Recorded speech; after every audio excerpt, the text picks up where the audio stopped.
وبارك وسلم تسليما كثيرا كثيرا. أما بعد فأعوذ بالله من الشيطان الرجيم. بسم الله الرحمن الرحيم. يا أيها المدثر قم فأنذر وربك فكبر وثيابك فطهر والرجز فاهجر ولا تمنن تستكثر ولربك فاصبر. وقال النبي صلى الله تعالى عليه وسلم إن في الجسد مضغة إذا صلحت صلح الجسد كله وإذا فسدت فسد الجسد كله ألا وهي القلب أو كما قال. میرے عزیزو بھائی اور دوستو، آپ نوجوان ہیں، ہم ڈھل چکے ہیں. بوڑھا ہو یا جوان، کامیابی کا نشہ ہر ایک پہ سوار ہوتا ہے. اپنی محنتوں سے ہر انسان کامیابی چاہتا ہے. انسان کامیابی کسے سمجھتا ہے؟ سوری کا خلاصہ بتاؤں جو پوری دنیا میں کالے گورے پڑھے لکھے ان پڑھ، تین چیزیں: عزت، دولت، شہرت. یہ تین چیزیں جس کو مل جائیں وہ کہتا ہے میں کامیاب ہوں. 2001 میں سعید انور نے میرے ساتھ 3 دن لگائے. میں نے پوچھا کیا فائدہ ہوا؟ اس نے اپنی بات بتائی. پھر اس نے ایک جو مجھے بات یاد آئی اس مضمون سے متعلق کہ میں بھی پاکستان کے ایک عام نوجوان کی طرح عزت، دولت، شہرت کو اپنی زندگی کا مقصد سمجھتا.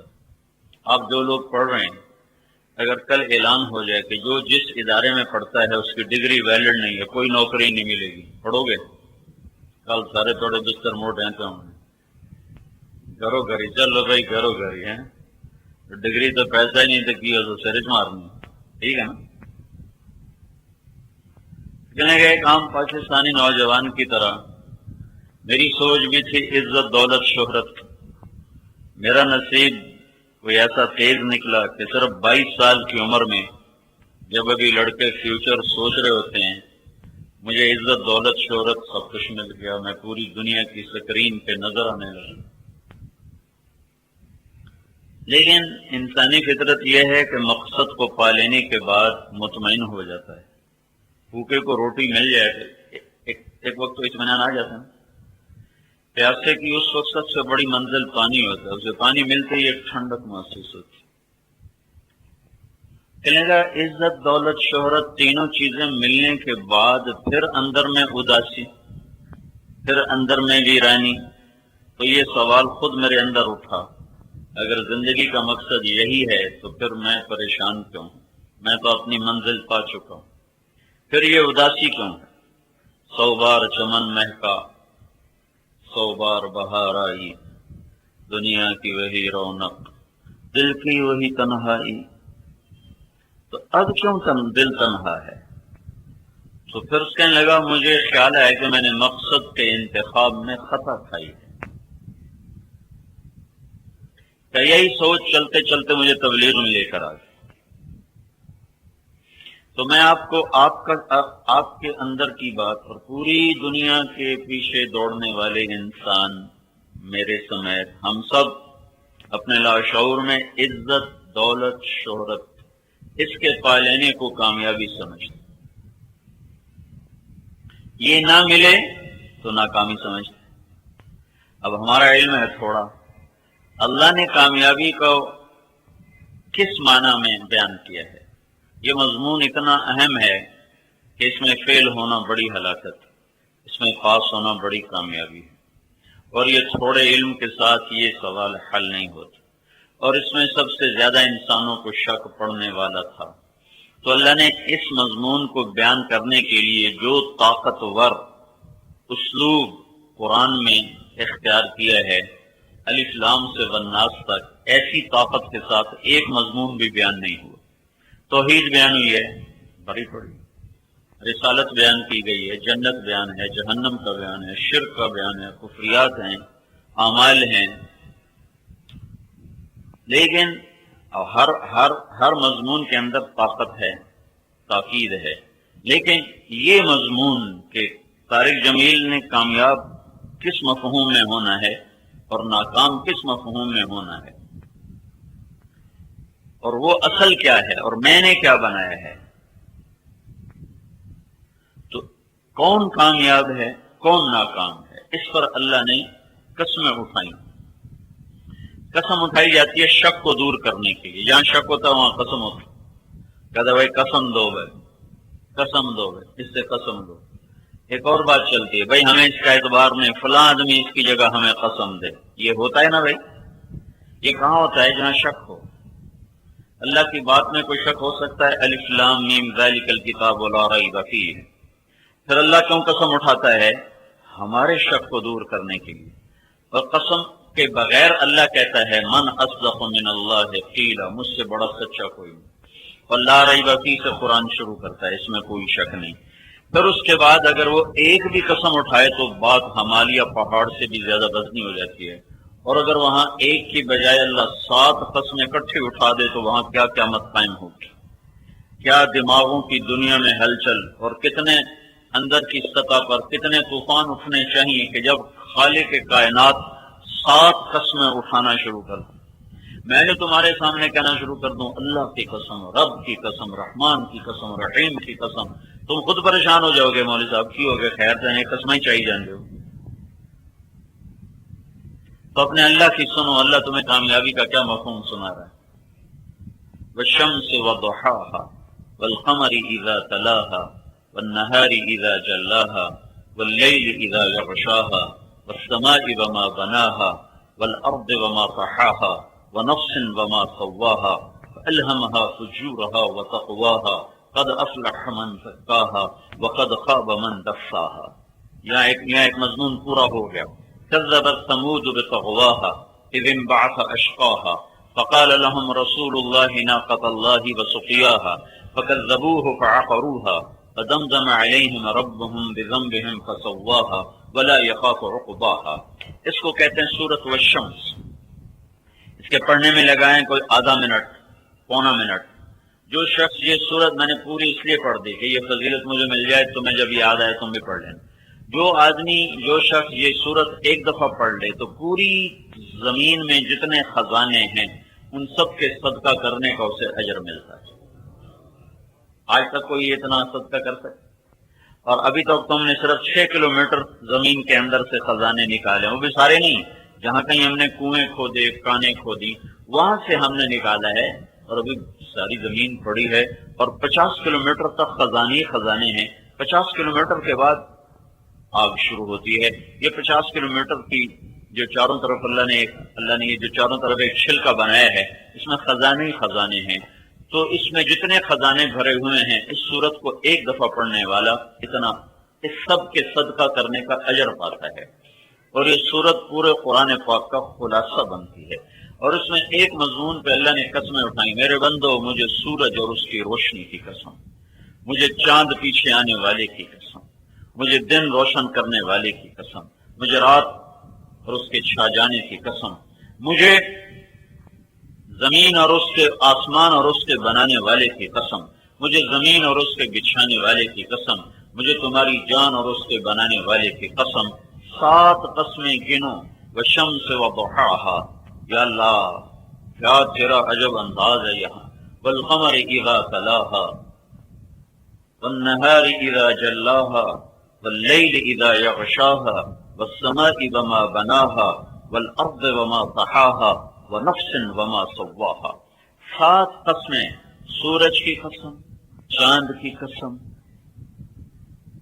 دن کی قسم، رات کی قسم، آسمان، اور 5ویں دفعہ اللہ بھی اپنی ذات کے ساتھ شامل ہو گیا، آسمان اور آسمان کے بنانے والے کی قسم، اپنے آپ کو بھی لے آیا، زمین اور زمین کے بچھانے والے کی قسم، اور پھر آخری قسم تمہاری جان اور تمہاری جان کے بنانے والے کی قسم۔ اب مانتے ہو 7 دفعہ قسم اٹھ گئی، مانتے ہو کہ یا اللہ مانیں گے؟ تو میں تمہیں بتاؤں کامیاب کون ہے؟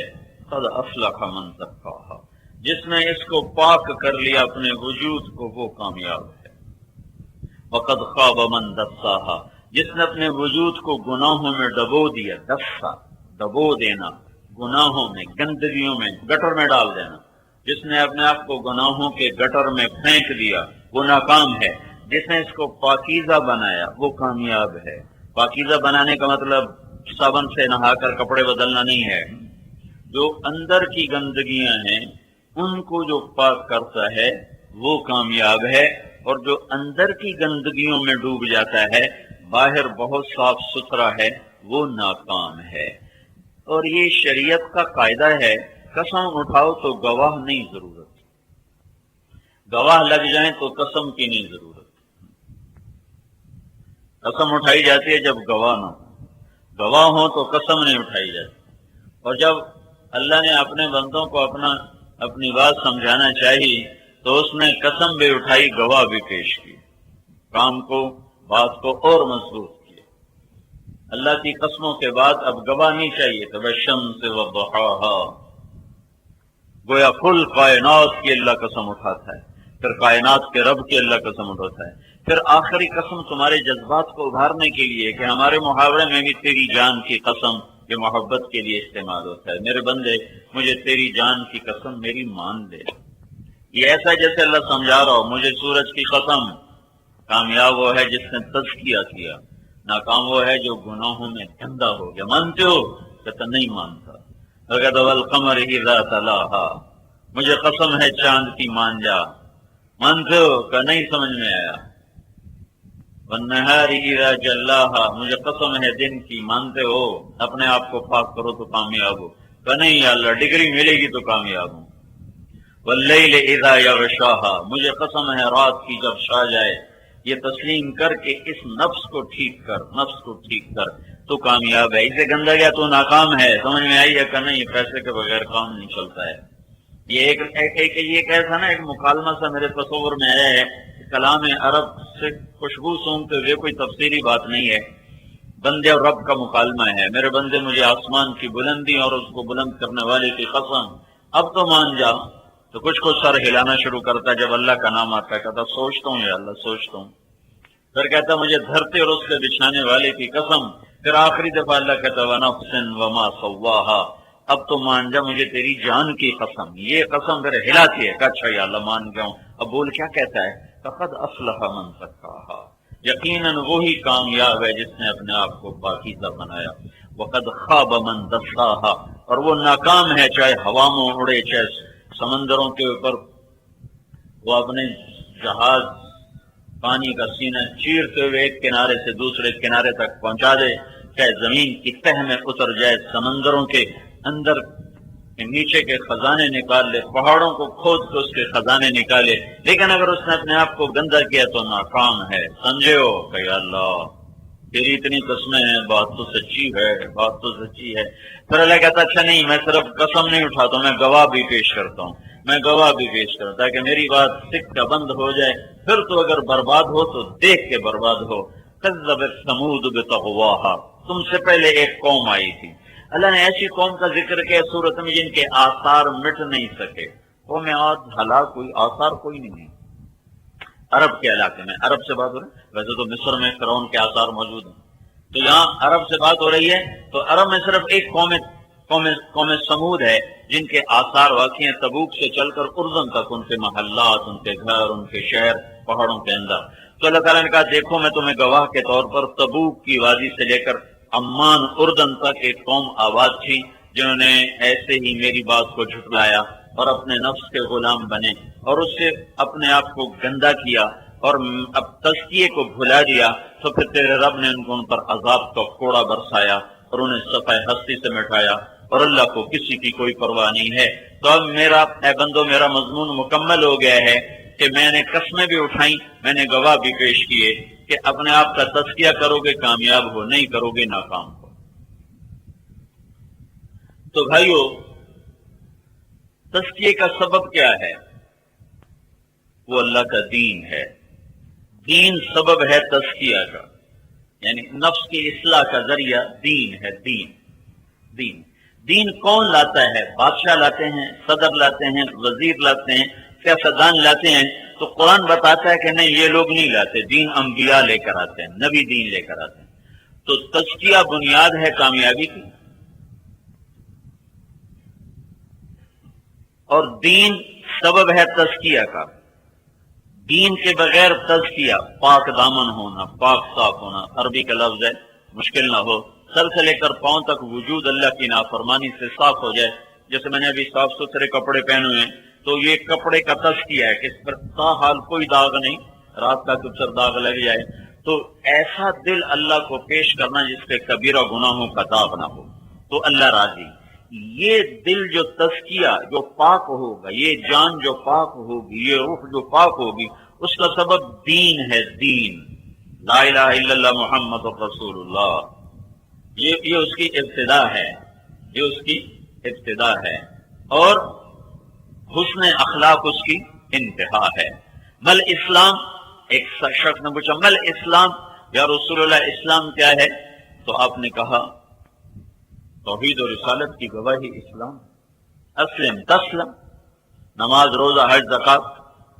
پھر وہ پوچھتا ہے تو سب سے اعلیٰ درجے کا مسلمان کون ہے؟ اسلام، اور یہ اسلام کی ابتدا ہوگی، کلمہ نماز روزہ حج زکات۔ پھر وہ پوچھتا ہے سب سے اعلیٰ درجے کا مسلمان کون ہے؟ تو آپ نے فرمایا جس کے ہاتھ اور زبان سے دوسرے مسلمانوں کی عزت آبرو محفوظ رہے، وہ سب سے اعلیٰ درجے کا مسلمان۔ تو یہ لا الہ الا اللہ محمد رسول اللہ سے شروع ہو کر اوروں کے لیے سکھ بن جانا، راحت بن جانا، یہ سارے کا سارا دین ہے، جو 30 سپاروں میں اور 10 لاکھ حدیثوں میں بکھرا ہوا ہے۔ یہ دین کیسے آتا ہے، کون لاتا ہے، کیا طریقہ ہے جس سے کہ لوگوں کے اندر پاکیزگی پیدا ہوتی ہے؟ یہ دین آدم علیہ السلام سے لے کر ہمارے نبی پاک صلی اللہ علیہ وسلم تک 1,24,000 نبی دین لے کر آئے، اور دین کو لانے کا، دین کو زندگی میں اتارنے کا طریقہ لے کر آئے۔ تو اب ہم اپنے نبی کے بارے میں پڑھتے ہیں تو اللہ تعالیٰ ان کی تعریف کرتا ہے، یہ کئی جگہ پر آیا، میں صرف ایک آیت ہوں، هو الذی بعث فی الامیین رسولا منہم یتلو علیہم آیاتہ ویزکیہم قد افلح من زکاہا۔ جس نے اپنے آپ کو پاک کیا وہ کامیاب۔ پاک کرنے والا کون ہے؟ روح کا دھوبی، روح کو دھونے والا کون ہے؟ میں وہ رب ہوں۔ میں کون ہوں؟ هو الذی، میں وہ رب ہوں، میں وہ اللہ ہوں جس نے تمہارے اندر ایک نبی بھیجا، جس نے تمہارے اندر ایک رسول بھیجا۔ وہ کیا کرتا ہے؟ وہ تمہیں قرآن پڑھ کے سناتا ہے، اور کیا کرتا ہے؟ وَيُزَكِّيهِمْ، یہ تمہارا تزکیہ کرتا ہے، تمہیں پاک کرتا ہے، اور کیا کرتا ہے؟ وَيُعَلِّمُهُمُ الْكِتَابَ وَالْحِكْمَةَ، یہ تمہیں قرآن بھی سکھاتا ہے اور تمہیں اخلاق بھی سکھاتا ہے۔ یہ تو گویا یہ آیت، اس آیت نے بتایا کہ تزکیہ کا کام انبیاء کا ہے، تزکیہ کے بغیر کامیابی نہیں، اور تزکیہ انبیاء کے بغیر ہوتا نہیں۔ آدم علیہ السلام سے ہمارے نبی تک کوئی بادشاہ دین نافذ کرنے نہیں آیا، کوئی صدر وزیر دین کے لیے نہیں بھیجا گیا، نبی بھیجے گئے۔ ہاں، بعض نبیوں کو اللہ نے بادشاہ دے، سلیمان علیہ السلام کو بادشاہ دے دی، مانگی دے دی، داؤد علیہ السلام کو حکومت، 2 باپ بیٹے ہیں نبیوں میں جو حکمران بنے ہیں، بادشاہ بنے ہیں، یوسف علیہ السلام وزیر بنے ہیں، اور باقی جو انبیاء ہیں وہ فقیر درویش۔ سب سے پہلا رسول جس کے اوپر پوری، پہلے بھی رسول آئے لیکن چھوٹی کتاب، بڑی کتاب مکمل جس پر آئی موسیٰ علیہ السلام ہے، ان کا حال یہ ہے کہ وہ ایک ٹاٹ ہے، دن میں اس کے اوپر بکری کو چارہ ڈالتے ہیں، اور جب شام ہوتی ہے تو اسی کو صاف کر کے بچھا کر اس کے اوپر میاں بیوی دونوں سو جاتے ہیں، پانی میاں بیوی سو جاتے ہیں، اور رسول کس کی طرح بن کر آئے؟ فرعون کی طرح۔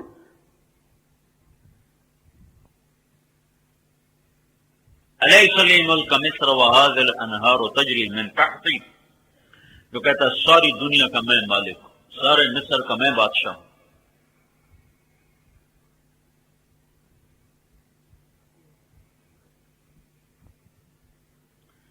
اور ابراہیم علیہ السلام بھی دعا کر ربنا وابعث فیہم رسولا منہم یتلو علیہم آیاتک، وَيُعَلِّمْهُمُ الْكِتَابَ وَالْحِكْمَةَ وَيُزَكِّيهِمْ۔ ابراہیم علیہ السلام نے دعا کی، یا اللہ ایک نبی بھیج جو آنے والی نسلوں میں آئے، میری اولاد میں سے ہو، اور وہ آ کر کیا کرے، وہ وَيُزَكِّيهِمْ قَدْ أَفْلَحَ مَنْ زَكَّاهَا وَيُزَكِّيهِمْ، جو آ کر ان کو پاک کرے گناہوں سے اور منور کرے، روشن کرے فرمان برداری سے، کہ اللہ ایک رسول بھیج۔ یہ دعا 4000 سال کے بعد قبول ہوتی ہے، اور اللہ کا نبی وہ تشریف لا کر کہتا انا دعوت ابی ابراہیم و بشرا عیسی ابن مریم، میں ہوں اپنے باپ کی دعا ابراہیم علیہ السلام کی دعا ہوں، میں اس دعا کے نتیجے میں آیا ہوں، اور ابراہیم اور عیسی علیہ السلام نے میری بشارت دی، میں اس بشارت میں وہ بشارت ہوں جو عیسی علیہ السلام نے دی تھی کہ ایک نبی آنے والا ہے، میرے بعد ایک نبی آئے گا جو سارے عالم کو روشن کرے گا۔ تو میرے بھائیو، میری آپ کی کامیابی کی بنیاد یہ روپیہ پیسہ نہیں، یہ ڈگریاں نہیں، یہ ڈاکٹر کا ہاسپٹل چل گیا اور انجینئر کے نقشے چل گئے، زمیندار کی زراعت چل گئی، سیاستدان کی سیاست چل گئی، وکیل کی وکالت چل گئی، تاجر کی تجارت چل گئی، تو کہتا میں کامیاب ہوں، کامیاب بزنس مین، کامیاب وکیل، کامیاب ڈاکٹر، کامیاب تاجر، کامیاب سیاستدان۔ یہ سب لفظ، یہ ہر جگہ پر کامیابی کا لفظ غلط استعمال ہو رہا ہے، یہ اپنے اصل مفہوم میں استعمال نہیں ہو رہا۔ کامیابی اندر کی پاکیزگی کا نام ہے، یہ نبیوں نے کیا، آدم سے لے کر محمد مصطفیٰ صلی اللہ تعالی علیہ وسلم تک۔ جب یہ کپڑا گندا ہو جائے، میلا ہو جائے، تو اب اس کو کیا کرنا چاہیے کہ دوبارہ صاف ہو؟ اس کی ترتیب سب کو معلوم ہے، اس کو پانی میں ڈالو، تھوڑی دیر یہ پڑا رہے، پھر میل ذرا نرم ہو جائے گی، پھر صابن سے صاف کرو، پھر پانی میں کھنگالو، پھر اسے سکھاؤ، پھر استری کرو، تو یہ دوبارہ صاف ستھرا ہو کر تمہارے سامنے آ جائے گا۔ یہ طریقہ سب کو معلوم ہے۔ روح گندی ہو گئی ہے، اب اس کو دوبارہ استری کر کے صاف کر کے سامنے لانا، کیا کیا جائے؟ تو یہاں آ کر مفکرین، دانشور، مجتہدین، مخلصین کی سوچیں مختلف ہو۔ ہر ایک کو اس کی محنت کا اجر ملے گا، جو اخلاص سے دین کی کسی بھی شکل میں لگے گا، بشرطے کہ خلاف شرع نہ ہو، بدعت نہ ہو، اور اللہ اس کے رسول کی ترتیب سے ٹکراتی نہ ہو، اور واقعتاً اس کے بعد اللہ کا تعلق ملتا ہو، تو ان سب کو اجر ملے گا۔ لیکن ہمارے ہاں تو جھوٹا نبی بھی چل گیا، تو جھوٹے شکلیں کیوں نہیں چل سکتی؟ میں اسلام آباد سے گزرا تو ایک بڑا مزار، لوگوں کا رش، تو میری نظر پڑی، بہت بڑا بورڈ لکھا ہوا حضرت پیر بگیاڑ شاہ۔ بگیاڑ سمجھتے ہو نا، بھیڑیا۔ سبحان اللہ، قربان جاوا پیر دے نا تھے، تو قربان جاوا انہاں مرید آتے جڑے بیڑی ٹھلے انہوں میں بیٹھے پوجی جانتے پیر بگیاڑ شاہ، تو مرید کون اسے نوڑ؟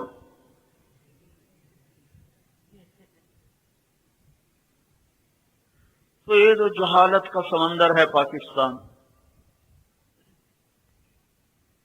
ایک ہمارے ضلع ملتان میں، میرے ہوم ڈسٹرکٹ تو ملتان ہے، ایک ننگ دھڑنگ بیٹھا رہتا تھا ٹرکوں کے اڈے پر، ننگ دھڑنگ، اور لوگ آ کر اس کے پاس بیٹھے رہتے تھے، انتظار کرتے کہ یہ ہمیں کوئی گالی دے یا پتھر مارے۔ تو اگر کسی کو گالی دیتا تو کہتے سائیں کو مبارک تھے، سائیں سرکار کو گال کٹھی ہے، فٹے منہ اس مبارک دا۔ اب ہمارے ہاں تو پیر ننگے شاہ، پیر کاما والی سرکار، گھوڑیاں والی سرکار، پٹھاں والی سرکار، جہالت ہے۔ جب دین کا پتہ ہی کوئی نہیں تو جو مرضی سامنے پیش کر دو نمونہ، اور جستجو ہے نہیں، طلب کوئی نہیں۔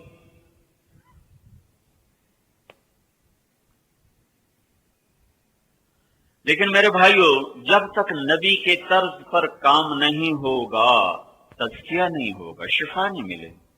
سر میں درد ہو رہا ہے، ڈاکٹر بڑے خلوص کے ساتھ اس کو بس کو پین کھلا رہا ہے، دوائی اندر جا رہی ہے، سر درد دور نہیں ہوگا، کیونکہ بس کو پین سر درد کا علاج نہیں ہے، علاج ہوا ہے، علاج ہوا ہے، مریض نے پیسہ بھی خرچ کیا، ڈاکٹر نے دماغ بھی خرچ کیا ہے، لیکن دوا غلط تجویز کی ہے، علاج نہیں ہوگا، درد بڑھے گا۔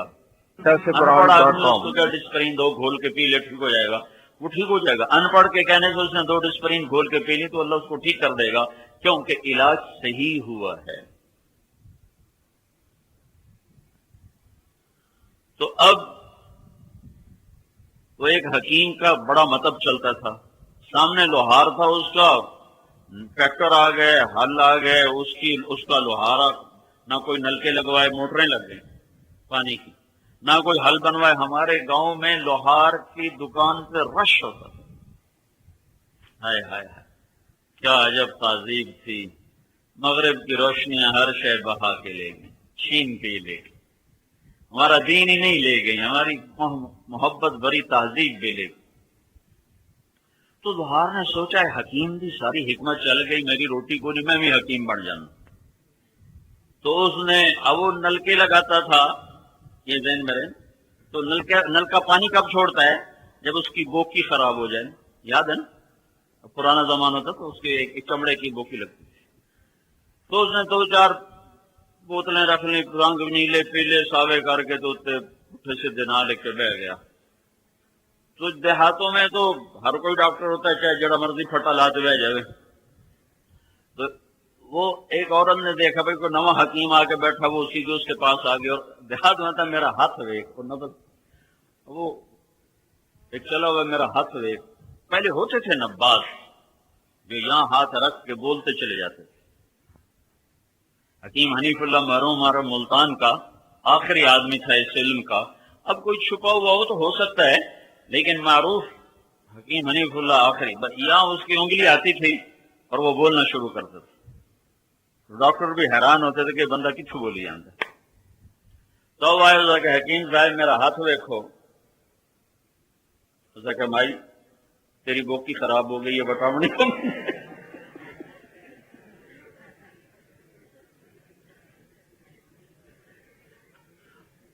پاکستان ایسا ملک ہے کہ اسے بوکی خراب حکیم بھی چل جاتا ہے، لیکن اللہ کا آفاقی قانون ہے، جو تزکیہ کرنے آتے تھے، جو انسانوں کی اصلاح کے لیے آتے تھے، جب تک ان کے طرز پر کام نہیں ہوگا یہ من صاف نہ ہوگا، یہ پلیت رہ جائے۔ وس دے ہاسے وس دے نہ سے تڑی جھوک دے آسے پاسے، سکو نفس پلیت پلیت کتا اساں ذات پلیت نہ ہاسے۔ ہمارا خواجہ غلام فرید بھی سرائیکی کا علامہ اقبال ہے۔ تو مسئلہ تو یہاں کا ہے، وچے جھیڑے وچے بیڑے وچے جھیڑے وچے ونج مہانے ہو، تو یہ اس وقت پاک ہوگا جب نبی کے طرز پر دوائی پہنچے گی۔ اگر انبیاء کے طرز پر دوا نہ ہوا تو علاج ہو رہا ہے، فائدہ نہیں ہوگا۔ تو اب مخلصین، مجتہدین، مفکرین سب نے اپنے اپنے طرز پر کوشش کی کہ یہ ہونا چاہیے، یہ ہونا چاہیے، یہ ہونا چاہیے، اور اب بھی ہو رہی ہیں دین کے نام پر کوششیں، جس میں ایک جو واضح اور نمایاں ہے وہ ایک بہت بڑے طبقے کا ذہن ہے کہ طاقت ہاتھ میں آ جائے تو ہم دین نافذ کر دیں گے۔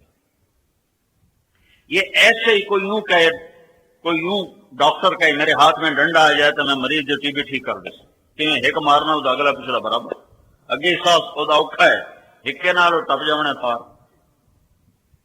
وہ ایک آدمی چوڑیاں بیچنے جا رہا تو ایک جٹ نے لاٹھی مار کے پوچھا اے کی اسے کہ ہک اور مارتا کیسا ہی کوئی۔